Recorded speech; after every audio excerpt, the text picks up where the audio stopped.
సరే, రైలు ప్రయాణంలో మనందరికీ అప్పుడప్పుడు ఒక సందేహం వస్తూ ఉంటుంది.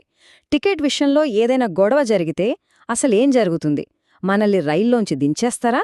ఈరోజు మనం దీని గురించే కొంచెం వివరంగా మాట్లాడుకుందాం. అసలు రైల్లోంచి దించేసే అధికారం వాళ్లకుంటుందా? ఈ ప్రశ్నకు సమాధానం మనకు రైల్వే చట్టంలోని సెక్షన్ 139లో దొరుకుతుంది. ఇంతకీ ఆ చట్టం ఏం చెబుతుందో చూద్దామా? సరే, ముందుగా ఈ సెక్షన్ 139 అంటే ఏంటో, దాని అసలు ఉద్దేశమేంటో తెలుసుకుందాం. ఇదే ప్రయాణికులను రైలు నుండి ఎందుకు, ఎలా తొలగించవచ్చో చెప్పే ముఖ్యమైన నిబంధన. అంటే సెక్షన్ 139 అనేది రైల్వే సిబ్బందికి చట్టం కల్పించిన ఒక అధికారం అనమాట. సరైన ఛార్జీ, దానికి తోడు జరిమానా కూడా కట్టను అని ఎవరైనా ప్రయాణికుడు మొండికేస్తే వాళ్లను రైలు నుంచి దించివేయొచ్చు. ఇది వాళ్ల ఇష్టానుసారం చేసేది కాదు, కేవలం చట్టం ప్రకారం మాత్రమే చేయగలరు. అయితే ఒక ప్రయాణికుణ్ణి రైలు నుండి దించేయాలంటే 2 కండిషన్లు ఖచ్చితంగా జరగాలి. మొదటిది, ప్రయాణికుడు టికెట్ డబ్బులు కట్టడానికి ఒప్పుకోకపోవడం. రెండోది, దానితో పాటు విధించిన ఫైన్ లేదా అదనపు ఛార్జీ కూడా కట్టను అని చెప్పడం.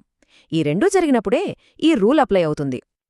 మరి ఈ రూల్ని ఆచరణలో ఎలా పెడతారు? అసలు ప్రయాణికుణ్ణి దించేసే అధికారం ఎవరికి ఉంటుంది? ఆ వివరాలు ఇప్పుడు చూద్దాం. ఇక్కడ మనం ఒక ముఖ్యమైన విషయం గుర్తుపెట్టుకోవాలి. రైల్లో పనిచేసే ప్రతి ఉద్యోగికి ఈ అధికారం ఉండదు. కేవలం రైల్వే శాఖ నియమించిన అధికృత ఉద్యోగి, అంటే టీటీఈ లాంటి వాళ్లకు మాత్రమే ఒక ప్రయాణికుణ్ణి దించేసే అధికారం ఉంటుంది. అవసరమైతే వాళ్లు వేరే సిబ్బంది సహాయం కూడా తీసుకోవచ్చు. అయితే ఈ నిబంధనలో ఒక చిన్న వెసులుబాటు కూడా ఉంది. ఒక కోచ్ నుండి దించేశారంటే ప్రయాణం అక్కడితో ఆగిపోయినట్టు కాదు. అదెలాగో ఇప్పుడు చూద్దాం. అంటే ఒకవేళ ప్రయాణికుడి దగ్గర వేరే ఏదైనా క్లాస్కి సంబంధించిన సరైన టికెట్ ఉందనుకోండి, అప్పుడు వాళ్లు ఆ క్లాస్లో ప్రయాణాన్ని కొనసాగించవచ్చు. అది వాళ్ల హక్కు. ఒక ఉదాహరణ చూద్దాం. ఒక వ్యక్తి ఏసీ కోచ్లో సరైన ఏసీ టికెట్ లేకుండా ప్రయాణిస్తున్నాడు, కానీ అదే వ్యక్తి దగ్గర చెల్లుబాటు అయ్యే స్లీపర్ క్లాస్ టికెట్ ఉంది. అప్పుడేం జరుగుతుంది? అతన్ని ఏసీ కోచ్ నుంచి అయితే దించేస్తారు, కానీ స్లీపర్ క్లాస్లో తన ప్రయాణాన్ని కొనసాగించడానికి అనుమతిస్తారు. చూసారా? తప్పు క్లాస్లో ప్రయాణించడానికి, అసలు టిక్కెట్టే లేకుండా ప్రయాణించడానికి మధ్య చాలా తేడా ఉందన్నమాట.